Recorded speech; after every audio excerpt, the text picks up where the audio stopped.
Bienvenue sur votre chaîne Radio Doif. Pour mieux profiter au maximum de nos services, veuillez vous abonner et n'oubliez pas d'appuyer sur la petite cloche pour activer les notifications. Un petit clic suffit pour nous encourager. Si c'est déjà fait, merci de votre confiance et bon visionnage. Mesdames et messieurs, bonsoir. Le plaisir de vous retrouver en ce moment pour le journal de ce mardi 24 septembre 2024.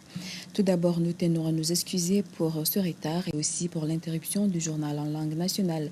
Il sera suivi après la cérémonie de Maulid.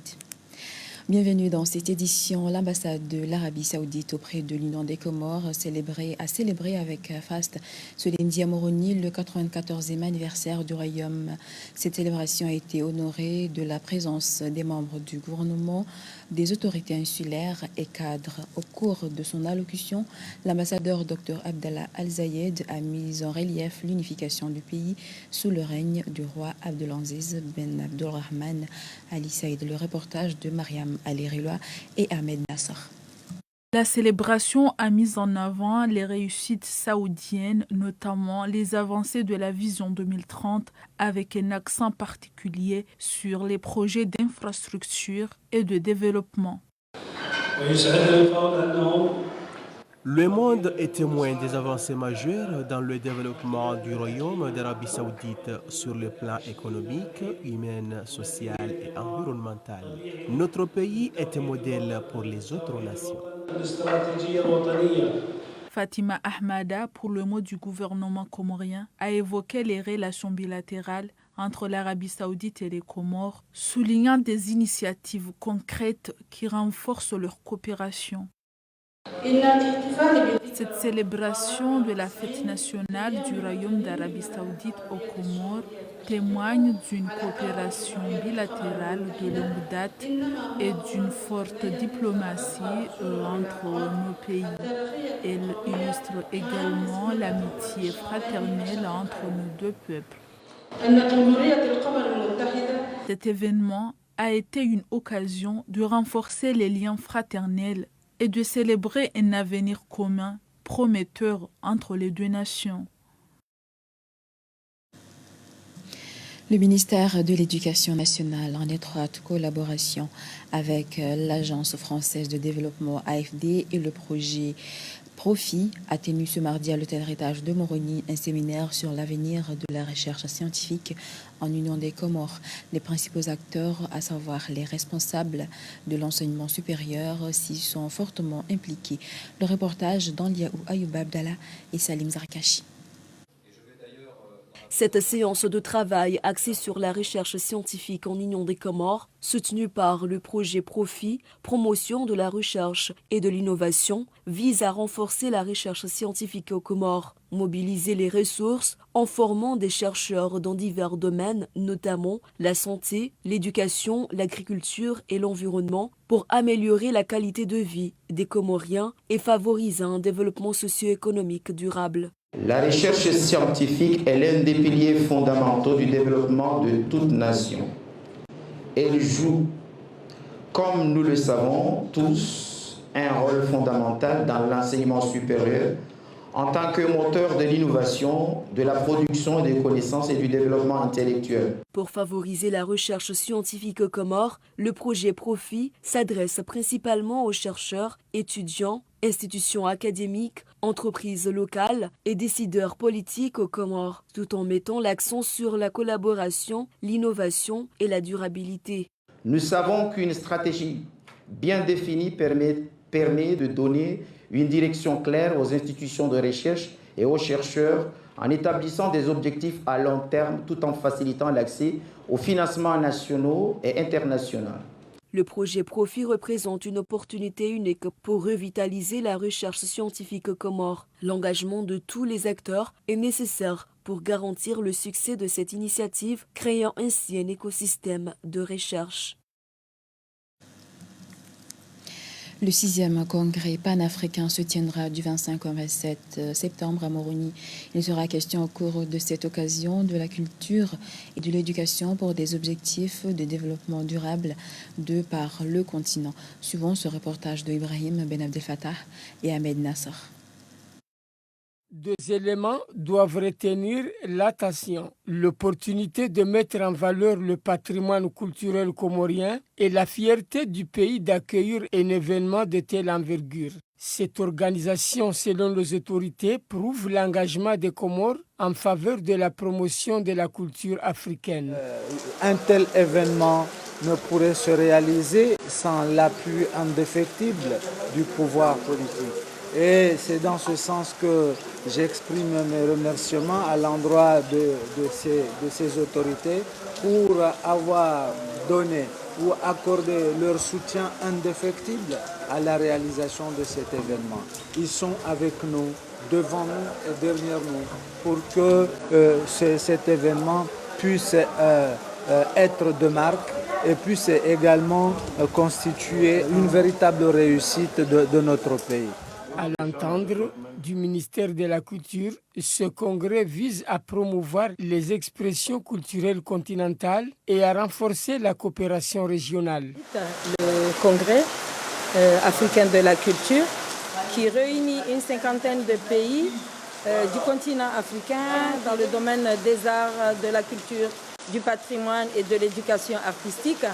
Nous avons des représentants aussi des grandes institutions panafricaines en charge de la culture. Nous allons se pencher pendant 3 jours à travailler ensemble avec ces experts-là de l'Union africaine en matière de culture. On va travailler ensemble et puis renforcer les capacités et savoir qu'est-ce que l'Union africaine dans le secteur culturel, qu'est-ce qu'on attend de l'Union africaine en matière... Il faut retenir que cet événement mettra en lumière le savoir-faire des Comoriens et ouvrira les yeux des citoyens sur les emplois culturels dont nous ignorons l'existence. Autre chapitre de ce journal, la mairie de Moroni prévoit de réhabiliter le marché Volo-Volo. Ce mardi, des techniciens des Émirats arabes unis se trouvaient sur place pour constater de visu l'état des bâtiments. Suivant ce reportage de Bousri Atouman et Jaloud Rajab. Cette initiative soutenue par le gouvernement visait à faciliter la vie des fournisseurs du marché et leurs travaux quotidiens. Le marché Volo-Volo, qui a plus de 40 ans depuis sa construction, est considéré comme une vue lunaire et il est temps de le restaurer pour éviter des risques inattendus. Ça concerne le problème de Volo-Volo parce qu'on a un problème de ce bâtiment. Ce bâtiment est déjà périmé, déjà montable. Là, on a sollicité le gouvernement pour qu'il y ait un danger pour la population. Là, le gouvernement nous a répondu et nous a entendu qu'ils ont venu constater le dégât, le problème. Et le gouvernement a pris l'initiative d'aller chercher le technicien pour venir mesurer et préparer la prochaine. Ils vont venir prochainement pour mieux préparer le bâtiment ou tout saccager pour bien bâtir un nouveau marché. Parce qu'on est en danger de mort, nos mamans ils sont en danger de mort dans ce bâtiment. Il y a une alerte parce qu'on a sensibilisé, on a pris les médias locaux, on a pris les médias indépendants, on a pris nos médias, on est allé jusqu'à le média national pour mieux sensibiliser les gens. Pour mieux sensibiliser la population. Bon, nous, on remercie les forces de l'ordre, surtout la police nationale et la gendarmerie, parce que franchement, ils ont fait un travail remarquable. Et notre force aussi, police communale, ils sont là depuis 5 h du matin pour interdire les gens à venir perturber l'avancée des travaux. Cette opération ne durera que 24 heures, l'un des résultats les plus importants sur les bonnes relations entre les Comores et les Émirats arabes unis. Malgré la déclaration annoncée par la mairie de Moroni, les vendeurs et vendeuses se trouvent dans les rues de la capitale pour leurs activités quotidiennes. Le fondateur de la société Comores en ligne, en partenariat avec Mvula et Olo, s'apprête à organiser un événement de taille au Palais du Peuple à Amremba.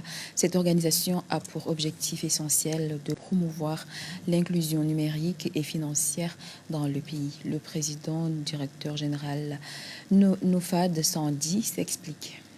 Comores en ligne est une marketplace développée par des jeunes de la diaspora qui est spécialisée dans l'e-commerce. Comores en ligne, ça fait 6 ans que Comores en ligne existe, depuis 2018. Nous proposons des services comme la recharge de crédit Houri et Telma et d'autres services. Mais aujourd'hui, nous sommes là spécialement pour lancer la nouvelle marketplace de Comores en ligne, qui est une version en full API qui est développée par Cartalis. Mais la principale innovation de Comores en ligne aujourd'hui, c'est les paiements en ligne à travers Volo et Mvola. Mais comment cela est possible? C'est que Cartalis, une société d'édition logicielle et de services informatiques, il a développé le premier agrégateur de paiement comorien qui est Cartapay et il l'a intégré dans Comores en ligne. Et aujourd'hui, vous pouvez rester chez vous et effectuer des paiements en ligne avec Volo et Mvola.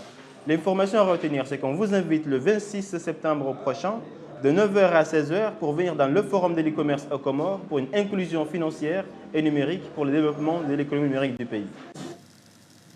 Suite de ce journal, les militants du parti CRC se sont retrouvés dimanche à Mnungu, une des localités de la région de Hamahamé. C'était pour dénoncer l'acte barbare perpétré par le jeune Fanou le 13 septembre dernier à Salimani Sandra contre le président de la République, Azali Assoumani. Le reportage de Saïd Madi Abdou Magaga. La localité de Mnungu a servi de cadre pour l'événement qui avait regroupé les militants du parti CRC de Hamahamé. Nous le savons presque tous, cette assise vise à condamner avec fermeté la tentative d'assassinat du chef de l'État, Azali Assoumani. À cette occasion, plusieurs discours ont été prononcés. L'ossature de ces interventions a été accentuée à l'appel à la stabilité et à la quiétude sociale. L'acte perpétré contre le chef de l'État, c'est un acte vraiment condamnable parce que normalement, si entre moi et vous, journalistes, vous vous permettez de m'agresser physiquement, tout le monde allait vous condamner. N'en parlons plus. Oser attaquer la personne de chef de l'État, c'est gravissime. Le chef de l'État, c'est un symbole. C'est lui qui représente notre nation, c'est lui qui représente notre pays.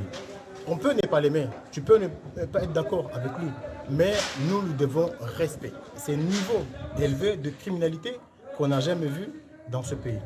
Voir un jeune plein de vie, plein d'avenir, oser se livrer à un acte, sachant qu'il risque de perdre sa vie, c'est un acte qu'on n'a jamais vu. J'appelle à tous les jeunes et à toutes les femmes, surtout à tous les mèches, de garder la stabilité au sein de notre pays, parce qu'aujourd'hui c'est nous, demain c'est nos enfants.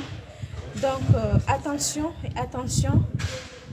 à tous les actes criminels qui se passent dans notre pays. On doit renforcer l'éducation de nos enfants et surtout la sensibilisation, parce que ce qui se passe maintenant, c'est ça, c'est une manque de sensibilisation envers nos enfants et envers la société. Pour un pays qui se veut digne, ferme et prospère, la paix est un élément incommensurable. La ville de Simaï Sandra se prépare en conséquence pour célébrer comme il se doit l'anniversaire du prophète Mohammed sallallahu alayhi wa sallam. Ce mercredi, Fahad Ali Hamadi et Ahmed Nassor s'y sont rendus pour voir les préparatifs de ce grand événement suivant. Bon, premièrement, la préparation s'est bien faite. Nous avons bien préparé pour bien accueillir les gens qui vont venir. Encore, nous avons choisi cet espace parce que ça pourra satisfaire les besoins des personnes qui pourront venir sans aucun doute. Deuxièmement, nous avons invité 50 villages et 100 cadres, plus 80 oulémas pour venir assister à notre cérémonie. Nous avons choisi cette place parce qu'il est tout près de la mosquée. En plus, cette place est énorme. Il peut accueillir toutes les personnes qui vont venir, vont être accueillies sans aucun doute. Donc pour cela, nous avons décidé de faire dans cette place, au cas où il n'y aura pas de problème pour les personnes qui vont venir. J'invite les jeunes, toutes les jeunes de Simaï Sandra à participer dans cette cérémonie pour mieux accueillir et pour mieux faire le Maoulid, parce que c'est une cérémonie qui va se dérouler dans les normes. En plus, nous avons besoin des jeunes d'assister dans cette cérémonie pour que les personnes qui vont venir dans ce village se sentent chez eux sans aucun problème et sans aucune crainte. Les travaux de la réhabilitation de la salle multifonctionnelle du quartier Magoudjou se poursuivent. On a constaté une avancée significative dans la mesure où le chantier est au niveau de la charpente métallique et bientôt l'installation de la toiture. Sadri Saïd. Le projet de la construction de ce centre multifonctionnel du quartier Magoudjou commence à prendre forme depuis le démarrage des travaux de la mise en œuvre de la charpente métallique. Des travaux qui vont permettre de poser la toiture définitive. En fait, on a estimé à peu près 4 semaines au maximum, à 3 semaines, juste les charpentes métalliques. Et puis le tôle, on va poser pendant 1 semaine, ça va suffire. Parce que ce qui prend beaucoup de temps, c'est les charpentes métalliques, mais la tôle, ça ne va pas prendre beaucoup de temps. C'est une enveloppe de 13 millions remise par la notabilité et 26 millions récoltés lors d'un téléthon que le projet a trouvé son financement initial. On a fait un levée de fonds ici à Magoudjou qui nous a permis de combler le vide, d'aller jusqu'à là maintenant. Donc maintenant, l'argent pour la toiture et tout, l'argent est là, les taux sont là. Donc on n'a pas de souci dans ce sens-là. On n'a pas une échéance fixe. Par contre, dans 2 semaines, on va faire la réception provisoire des premiers travaux, c'est-à-dire toiture et le terrain. Ce bâtiment pourra accueillir plusieurs activités culturelles, éducatives, commerciales et pourquoi pas sportives. Nous espérons que lors des Jeux des îles de l'océan Indien, ce terrain sera disponible pour abriter certaines activités sportives. Une fois inaugurée la structure, ce quartier de Moroni sera la première à se doter d'une salle multifonctionnelle de cette envergure. Sport, avant de boucler cette édition, Elan Club de Mitsuje s'est qualifié pour la finale de la Coupe Mnapesini Media pour avoir battu 3-2 au stade de Nyumadza Bambao FC Mjwaisi. C'est en effet un tournoi organisé par Mnapesini Media soutenu par ORTC, placé sous le patronage du gouvernement de Ngazidja Ibrahim, du gouverneur de Ngazidja Ibrahim Mohamed Mzé, dans le but de favoriser la paix. La deuxième demi-finale aura lieu ce mercredi au stade de Nyumadzaha entre Union sportive de Célia et FC Chouani. Reportage de Ibrahim Mkavo et Oussamine Benhamed.